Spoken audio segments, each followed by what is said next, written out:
Hi everyone, Chris Tisdell here again. Thanks for tuning in. Now in this presentation, I'm going to continue my videos on Beginner's Guide to Calculus. Now in the last video, we looked at Newton's method, and in this video, I'm going to do a slightly more involved example. Okay, so basically Newton's method allows us to look at an equation like this and form some sort of approximations for the solutions. And it uses calculus. So for example, we're interested in the solution to f of x equals 0, so that value there. We form an initial guess and form a tangent line, and then a guess, and then a tangent line, and we repeat the process. Okay, now from an algebraic point of view or a numerical point of view, this is the scheme that we would use. You can see that there's a derivative here, there's the function, and it starts with an initial guess, and then you use that guess, plug it into here to get x sub 1, and then take that, plug it into here to get x sub 2. Okay, so let's have a look at how we can put this into an example, a bit more of a difficult example than the previous thing that I talked about. Okay, so we're asked to apply Newton's method to estimate 1 on 11 to 4 decimal places. Now, of course, the most logical way of doing a problem like this is to use a calculator or some sort of a digital help. Okay, but I'm going to do it using hand, just by hand, okay? But if the calculations are quite involved and quite long, then you wouldn't do that. All right, so how do we do this? Well, first of all, we need some sort of equation like this. So how do we build that? Well, I'm going to build it in the following way. I'm going to let f of x equal 1 on x minus 11. And we want to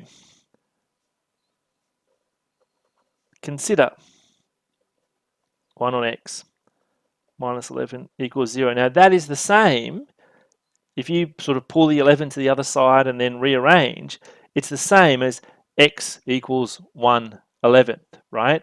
Now this form gives you a nice derivative for your equation.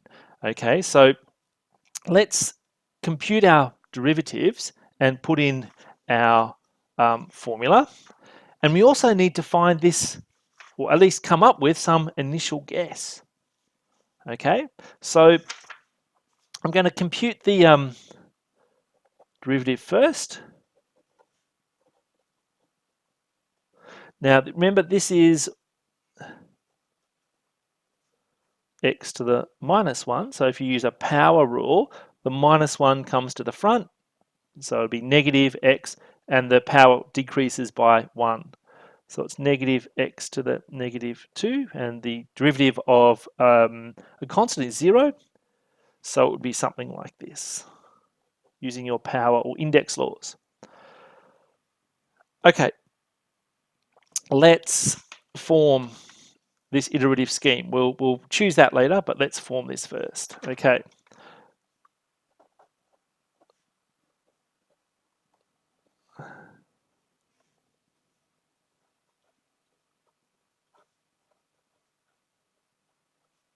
All right, so f here is this. So we're going to replace x with x sub n there. And f dash of x is negative 1 on x squared. So I'm going to replace x with x sub n there. Okay, so it's a bit messy, but let's try it.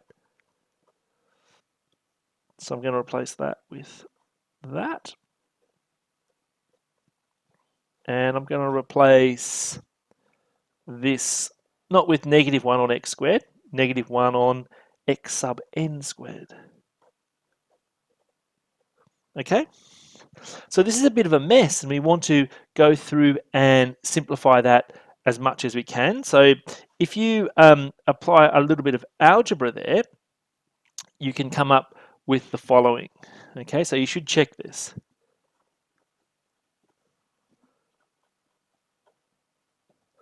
Okay, so make sure you check that, right?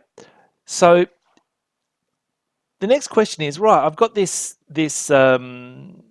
iterative scheme here. What should I choose to be an estimate? Well, we're going to estimate this to 4 decimal places. So I'm going to actually make my first estimate in a decimal type form.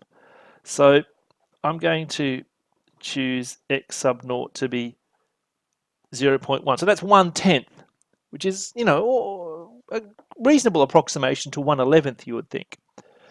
Okay, so let's use that and see what x sub 1 is going to be, x sub 2. And then this kind of tells us where, tells us where to stop.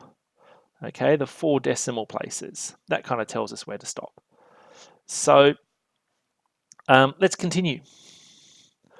So x sub 1, just using this, so I put 0.1 in there, is going to be 2 times 0.1 minus 11 times 0.1 squared.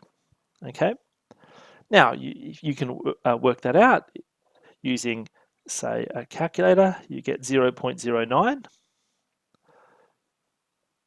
And let's keep going. So that will then go into there to get the next one.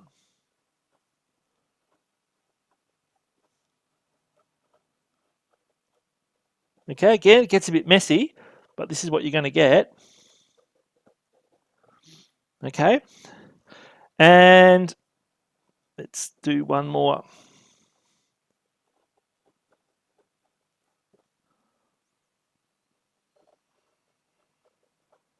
Okay, so again, you need your calculator here. You would go here, and according to my calculations, you would get this.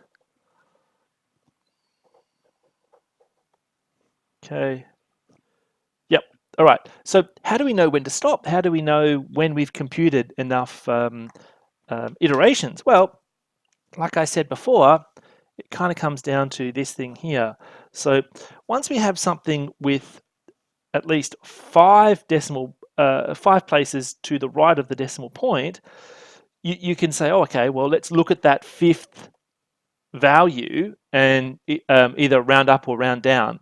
So if I go here, 1, 2, 3, 4, 5,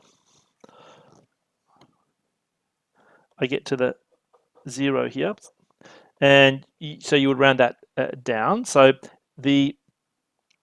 this approximation will become 0.0909. Okay, if that 0 here was like a 5, you would round it up, but it's not. So actually the estimate to 4 decimal places is actually the same as that. It just happens to be the same. So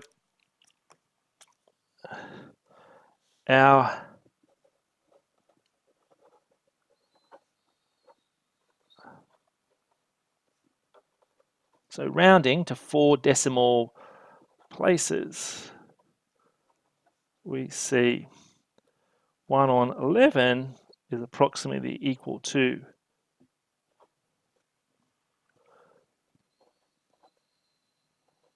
there we go. Okay, so my advice is to keep going until you get enough information here to round off. Okay, so here we needed to get sort of to the 5th digit, if you like, before we could round. Okay, so that's the basic idea. Start with an appropriate equation, compute what you need to get the